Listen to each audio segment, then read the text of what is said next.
Hello everyone, welcome to my YouTube channel. So today we will learn about treatment of water. From exam point of view, it is very important. भी JEE and AE level के exams है उसमें treatment of water से बहुत सारे questions हमें देखने को मिलते हैं. So total treatment of water में होते हैं 7 स्टेप्स. इसमें से फर्स्ट है स्क्रीनिंग. स्क्रीनिंग का मतलब होता है removal of the large floating materials with the help of the screens लगे रहते हैं, बार लगे रहते हैं छोटे छोटे, जिसकी वजह से हम क्या करते हैं, स्क्रीनिंग की मदद से लार्ज फ्लोटिंग मैटर को रिमूव करते हैं. ये लार्ज फ्लोटिंग मैटर स्टेम हो सकता है, प्लास्टिक बैग्स हो सकते हैं जो हमारे वाटर में डिस्पोज होते हैं. अब देखो, स्क्रीनिंग में दो तरीके के होते हैं. एक होता है कोर्स बार स्क्रीन एंड दूसरा होता है फाइन स्क्रीन.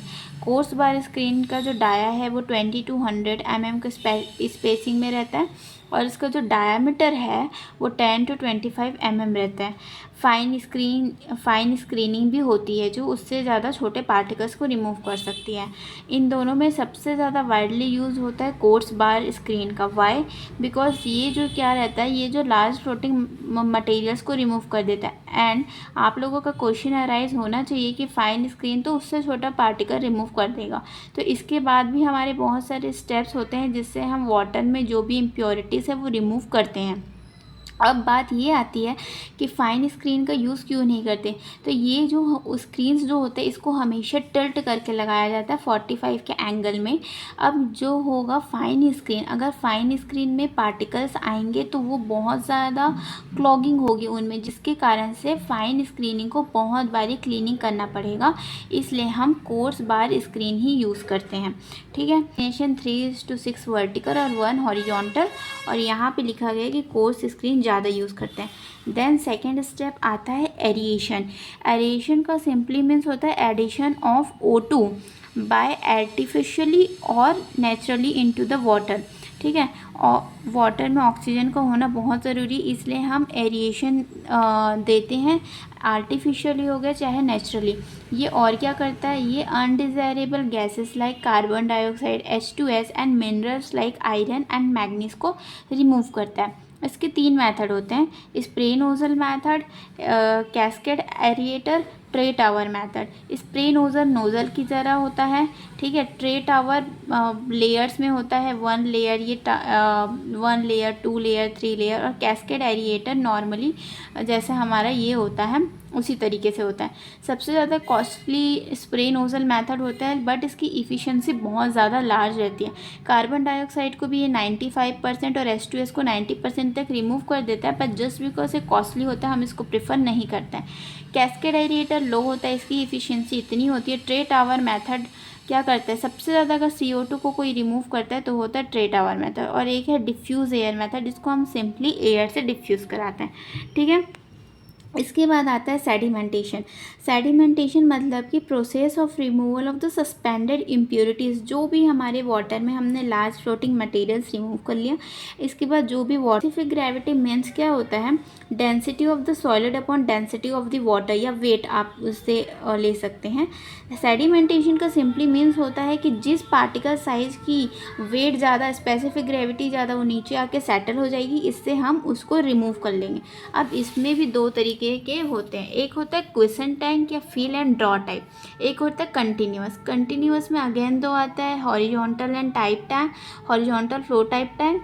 अब इसमें क्या होता है, इसको मैक्सिमम डेली डिमांड के लिए डिज़ाइन किया जाता है. इसका डिटेंशन टाइम मीन्स जो होता है, ये एक टैंक होता है हमारे पास, इसमें हम वाटर फिल करके रखते हैं. जो वाटर जिसकी ऑर्गेनिक हो चाहे इनऑर्गेनिक हो, जिसका स्पेसिफिक ग्रेविटी होता है ज़्यादा होता है, वो नीचे आके बैठ जाता है. अब ये जो बैठता है इसको हम लोग स्लज जोन कहते हैं. अब जो पूरे हम जितने टाइम तक वाटर भर के रखते हैं इसमें, उसको कहते हैं डिटेंशन टाइम, वो 24 आवर्स का रहता है. और जो स्लज जोन है, इसको क्लीनिंग करने का पीरियड रहता है 6 to 12 आवर्स. तो ये हो गया हमारा सेडिमेंटेशन. इसके बाद आता है कोएगुलेशन एडेड सेडिमेंटेशन. अब उसके बाद जो और उससे छोटी इम्प्योरिटीज़ बच गई उसको हम क्या करते हैं, रिमूव करने के लिए कोएगुलेशन डालते हैं। कोएगुलेशन का मतलब होता है केमिकल। हम केमिकल डाल के जितने भी जो पार्टिकल्स है उसको स्टेबलाइज करते हैं और जिससे क्या करता है वो नीचे सेटल डाउन हो जाता है। ये क्या रहता है, फास्ट प्रोसेस रहता है।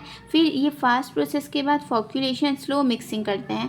ठीक है, तो ये सब है, ये 3 स्टेप्स में होता है, कोएगुलेशन, फॉक्यूलेशन एंड देन सेडिमेंटेशन। ठीक है, कोएगुलेंट, टाइप ऑफ कोएगुलेंट, ये कुछ इंपॉर्टेंट कोएगुलेंट्स हैं, एलम, कॉपरस, कॉलिनेटेड कॉपरस और सोडियम एल्यूमिनेट। इसके फार्मूला और डोसेज बहुत ही इंपॉर्टेंट है। देन इसके बाद हम आते हैं मैकेनिज़्म ऑफ कोएगुलेशन। ये कुछ मैकेनिज़्म उतना इम्पॉर्टेंट नहीं है बट ठीक है, आप देख लेना। इसके बाद आता है फिल्ट्रेशन। फिल्ट्रेशन का सिंपली मीन्स होता है कि वाटर को फिल्टर करना है। अब सारे सेडिमेंटेशन रिमूव हो चुके हैं, वाटर को फिल्टर करना है। इसमें क्या होगा, जो भी डिसॉल्व सॉलिड, ऑर्गेनिक मैटर और माइक्रो ऑर्गेनिज्म है वो सब फिल्टर हो जाएंगे। अब फिल्टर मीडिया जो यूज़ होगा वो सैंड है। इसके 2 टाइप्स होते हैं, gravity filter, pressure filter. Gravity filter के भी 2 होते हैं, slow sand and rapid sand. और ये होता है थ्योरी ऑफ फिल्ट्रेशन। ये जो 4 स्टेप्स हैं इंपॉर्टेंट है। अब देखो, फिल्ट्रेशन अपने आप में ही बहुत बड़ा टॉपिक है बट इन शॉर्ट अगर आपको ये 2 स्टेप्स पढ़ने हैं, slow sand filter and rapid sand filter, आप चाहें तो इसका स्क्रीनशॉट ले सकते हैं। इसमें सारे वो पॉइंट्स कवर हुए हैं जो एग्ज़ाम में पूछे गए हैं। ठीक है, अब आते हैं हम सॉफ्टनिंग में। सॉफ्टनिंग का सीधा सीधा मतलब है कि हार्डनेस को रिमूव किया जाता है, उसको हम सॉफ्टनिंग बोलते हैं। बिकॉज ज़्यादा हार्ड वाटर आप जानते हैं कि कम्युनिटी के लिए अच्छी नहीं है। तो इसका एक मेथड होता है जियोलाइट मेथड, जो इम्पॉर्टेंट है। बाकी इसका भी बहुत अलग से टॉपिक है। ठीक है, फिर इसके बाद आता है डिसइंफेक्शन। डिसइंफेक्शन मतलब कि जितने भी हार्मफुल माइक्रो ऑर्गेनिज्म है हम उनको रिमूव करते हैं। अब देखो, डिसइंफेक्शन और स्टेरिलाइजेशन करके 2 टर्म आता है। स्टेरिलाइजेशन का मतलब वो होता है killing of all type of micro organism. इसमें सारे टाइप्स के माइक्रो ऑर्गेनिज्म जो रिमूव होते हैं उसको स्टेरिलाइजेशन बोलते हैं। Disinfection means only killing of disease causing micro organism, उसको बोलते हैं। इसमें सिर्फ डिजीज़ कॉजिंग होता है, इसमें ऑल टाइप्स के होता है। डिसइंफेक्शन 2 तरीके के होता है, फिजिकल होता है, केमिकल होता है। फिजिकल में यूवी रेस, बॉइलिंग आता है और इसमें मेटालिक आयंस और ये सब आते हैं। और हम इसको कैसे डिसइंफेक्ट करते हैं, एडिशन ऑफ कुछ ऑक्सीडाइजिंग एजेंट्स लाइक ओजोन हो गया, Cl2 हो गया, टाइप्स ऑफ क्लोरीनेशन, ये सब भी करते हैं। सो अगर आपको ये वीडियो अच्छी लगी so please do like, share and subscribe to my channel for more such videos.